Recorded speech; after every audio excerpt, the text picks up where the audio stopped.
Coming soon, October 2020 on the Eureka Podcast Network. Sarah's Soapbox is essentially a rant. It is a collection of my opinions on subjects of my choice presented to you via piggybacking off of my best friend's podcast. There's absolutely nothing that qualifies me for this position other than a sense of righteous indignation, a self-proclaimed wicked sense of humor, and the fact that I essentially have nobody left to piss off. I've already offended all of my closest friends and family, and I think it's about time that we broaden that radius to a much more generalized audience. So without further ado, might I present to you a peddling of my personal, political, and social agenda. Join me next time. Or die. Keep your ears open for Sarah's Soapbox on the Eureka Podcast Network, coming October 2020.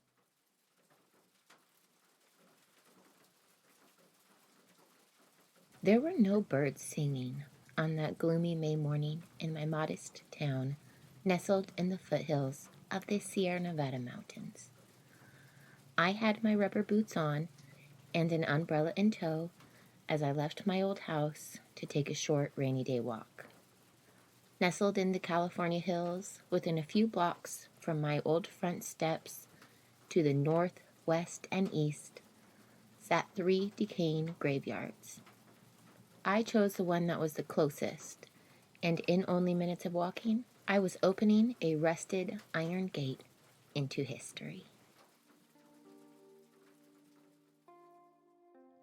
The hills were silent with the exception of raindrops dripping off leaves of towering oak trees, their own fallen dead twigs snapping under my boots, pushing into the dirt to eventually decay into the burial grounds. Fresh, glowing, bright green moss smothered its own dark and aged growth that was now one with the crumbling headstones. The image reflected in puddles gathered in deep crevices. Mother Nature and Father Time had rattled the earth, splitting the monument stone. The weather was odd for that time of year, but it felt just right in this misty, historic cemetery. The hand-carved grave markers, some easily readable and some worn completely smooth, do not tell me enough about their occupants below. Only fading names and dates from as far back as the 18th century, and birthplaces from as far away as the other side of the world. For over 20 years, I have regularly visited these graveyards, attempting to imagine the hundreds of stories untold. I'm usually the only one there. Am I the only visitor of the men and women who risked it all on a game of chance? A siren blared in the distance, and from the top of the hill, I looked down over one of the first main streets of California. I could see the roof of my house from there. I was amazed that steps away from my own bedroom, settlers who altered the future of a brand new California and the entire country forever rested. You see, I was born and raised in one of the oldest cities in the state, right here in the Motherlode, the hospital I was born in, and both my elementary and high school were literally just footsteps away from prominent gold mines and historic creek beds that had once funded this nation. My name is Andrea Anderson. I am a dream chaser and a gold rush historian and genealogist. In my past, I spent a decade as a traveling showgirl and female empowerment educator. 16 years ago, I became a proud mom. I have 3 amazing children who, like me, were all born and raised in the California Motherlode. We've been lucky enough to spend our childhood in a region that is incredible enough to be a tourist hub for people from all over the world.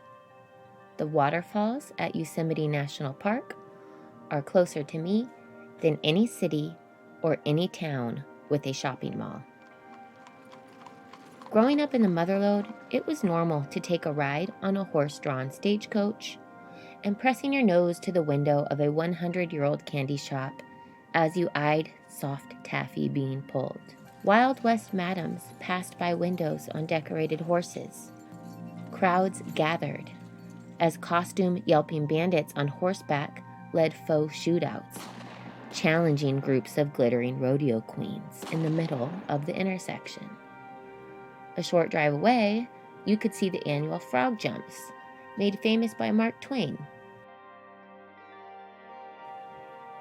A few miles away in either direction are reservations that belong to the descendants of the local native tribes that once kept this land. Indigenous people work together with Mother Earth in unity, cherishing, protecting, and celebrating every inch of land we all dwell on. A land that would soon be ravished. Everywhere you go, reminders are surrounding my community of its burning past. And even then, not all of us talk about it. This is where I'm from, Gold Country, Sonora, California, the queen of the southern mines.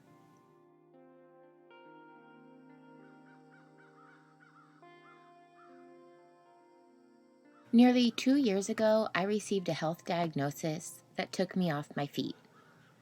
In that strange time, I shut down. I was depressed and became truly obsessed with researching my family history. From what I knew, my family was white and had been living in the United States for a few hundred years.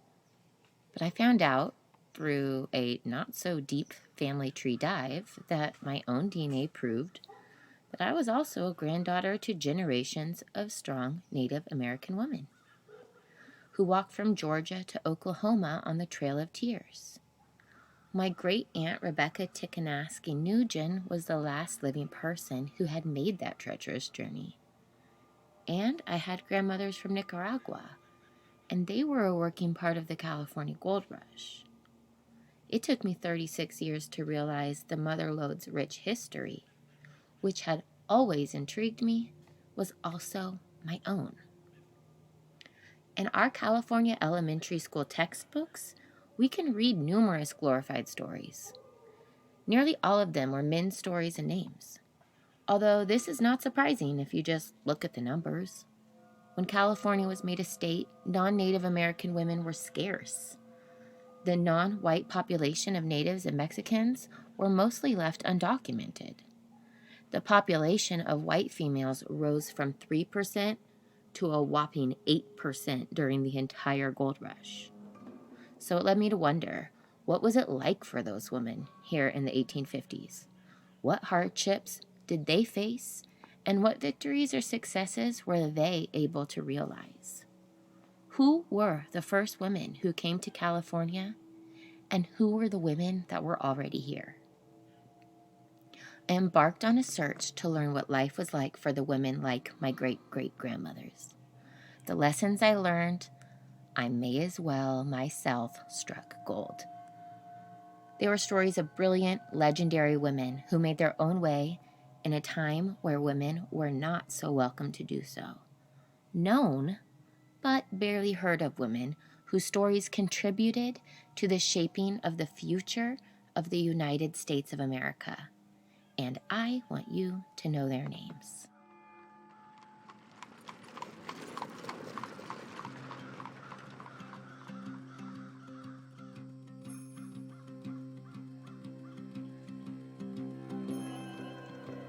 Now, let's set the scene with a quick dive into what California was like before the beginning of America's largest migration, the Gold Rush. I am Andrea Anderson, and this is Queens of the Mines.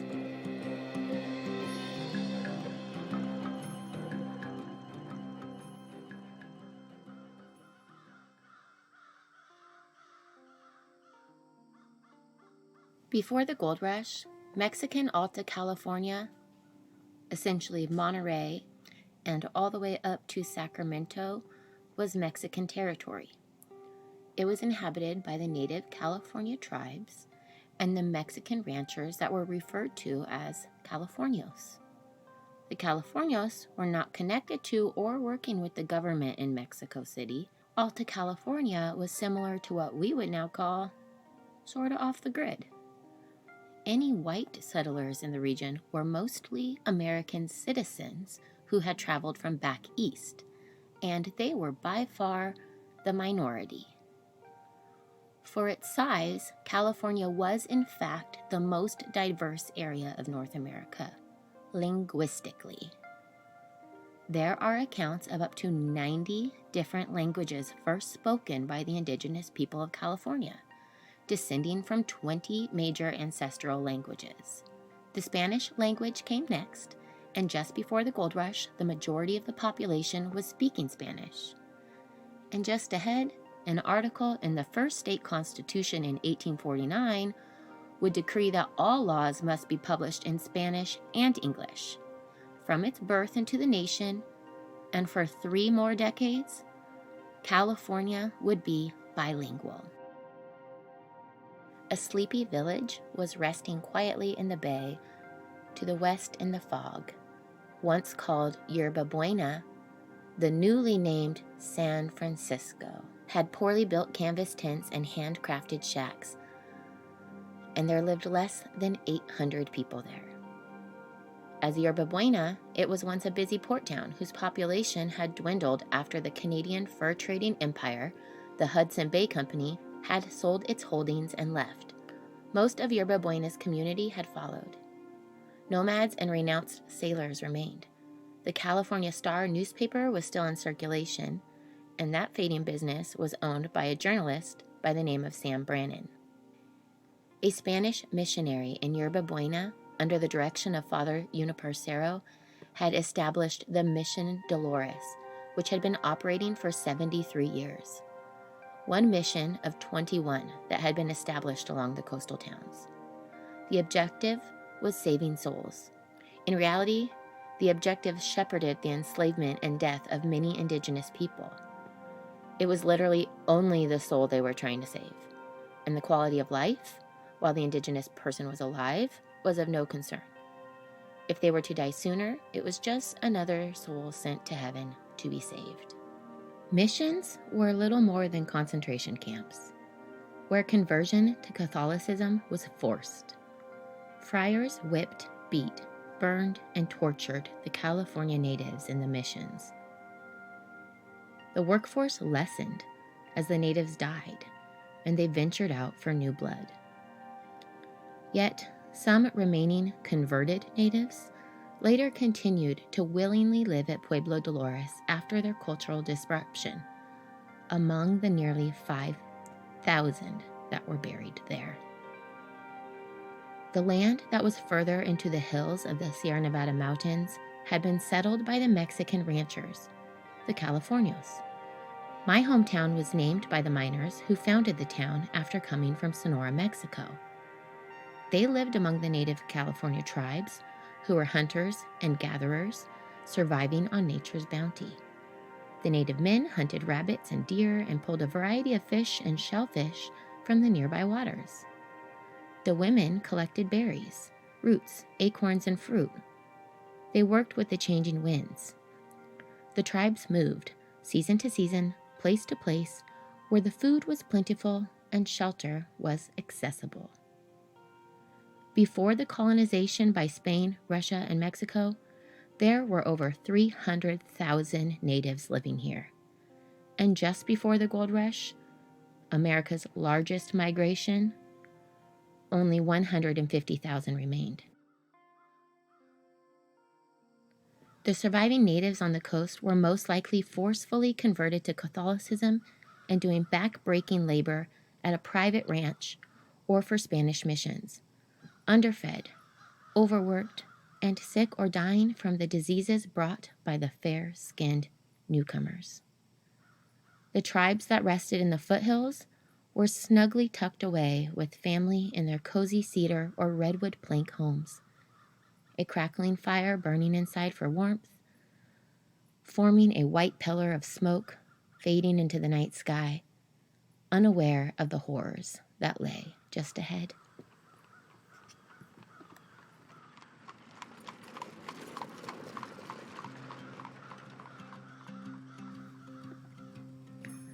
Are you enjoying the podcast? Please make sure to rate and subscribe wherever you listen. It literally helps the podcast just as much as a financial donation. If you do want to contribute and get rewarded for it, check out our Patreon program and subscribe to our newsletter at queensoftheminds.com. Okay, back to the story.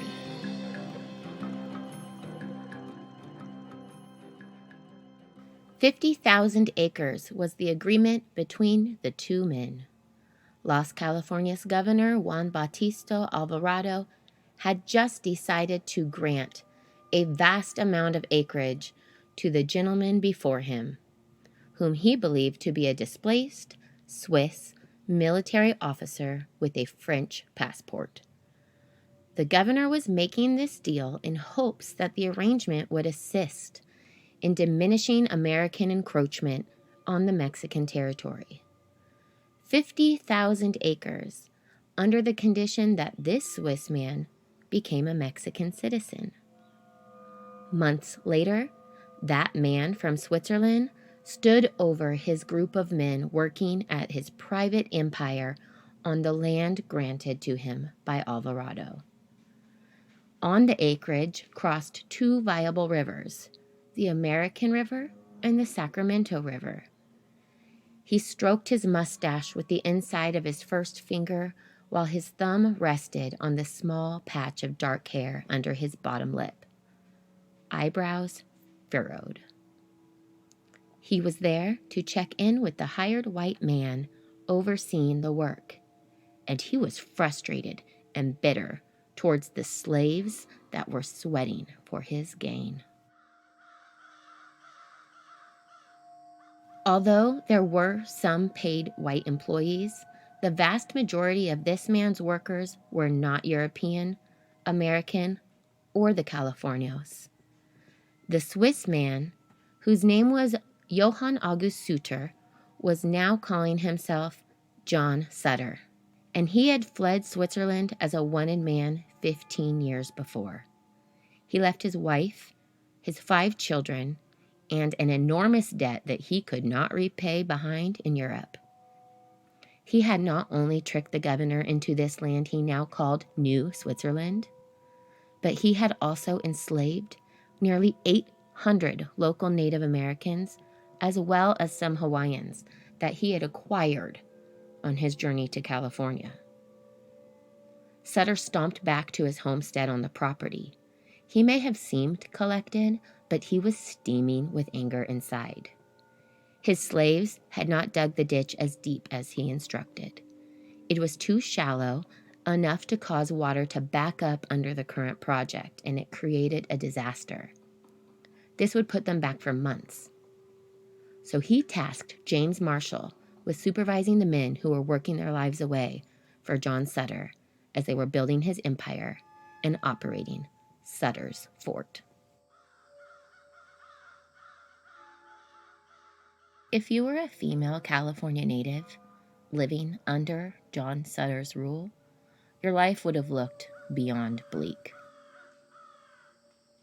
As a punishment for your race and for your gender, you would endure recurring rape and violence. Your children would possibly be stolen and sold off, or even given away as gifts to the greedy white men. You would be punished by violence if you attempted to escape. In an unwilling exchange of your fire-warmed hut, you now slept on a cold stone floor without bedding. And you did this alongside the men of your tribe and surrounding tribes, who used to stand tall and proud in front of you and before the sun and moon. Together, you all once performed in beautiful ceremonies and provided life's necessities to your close-knit family. These same, now discouraged men can no longer gather with you to enjoy the bountiful meals from nature that you all made with love by your own hands. Instead, now, you use your hands to fight for and feed yourself the thin porridge they called sick, as you knelt over a crowded pig trough under the blistering sun. You all now worked with no reward, with the exception of John Sutter's scraps of tin redeemable only at his own store.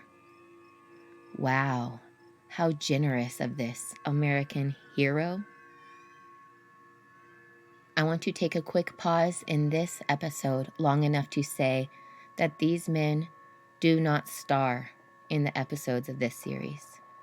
The dreary story blossoms with incredible color, but as you may know, or you might just be finding out, history, like nature, below rich, vibrant gardens of wildflowers, are deeply twisted roots buried in the dark.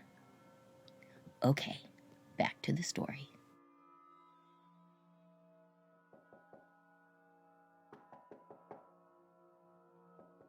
Pure anticipation and excitement could easily be sensed from the shuffling outside the hatchway. There is a knocking at the door. The rapping grows louder and more persistent as John Sutter sets his book down on the chair near his bed and moved at his own distinguished pace across the room. It was early, and he had yet to even have his coffee. He opened the door to an impatient James Marshall, who, upon finally seeing Sutter, revealed a large grin under his dark, unkempt beard. The man was a 37-year-old carpenter and the operator of the sawmill for Sutter's Fort. He was also supervising the native slaves and the work they were doing in and around the river. On this particularly chilly January morning in 1848, Marshall had finished inspecting the tail race for slits and debris while all alone on the river, and had now arrived bearing stunning news for his boss. Minutes later, they both sat quietly, staring in awe at what sat tucked away in a cloth in Marshall's hand. After testing it, they knew for certain. It was gold, from right there, in the American River. Marshall kept quiet while Sutter paced back and forth, one hand on hip, one hand fingering his facial hair, his mind racing. Surely, if word spread about this find, it would be detrimental. He stood looking out the window, envisioning his land swarmed with men, imagining them destroying his agricultural empire in the making. All would be lost. With that devastating thought in mind, James Marshall and his boss put a plan into motion to keep this discovery silent, while John Sutter attempted to acquire as much surrounding land as possible. Less than 4 months later, on a May afternoon, American ex-journalist Sam Brannan was busy putting a plan of his own into motion. Brannan, who had abandoned his post at the California Star in Yerba Buena, was now a merchant in New Switzerland. He discovered gold on his own and stored it in a glass jar, traveled to San Francisco and famously paraded up and down the streets of the port town of nomads yelling, "Gold, gold, gold from the American River." And before you could even imagine, the city was nearly empty as the settlers hastily pressed to Sutter's Fort. So that's that. That is how it started. Sam Brannan then began his success story as California's first millionaire, considering that he had first established the store with all of the mining equipment and supplies that would obviously remain in hot demand. And he set that up before his big announcement.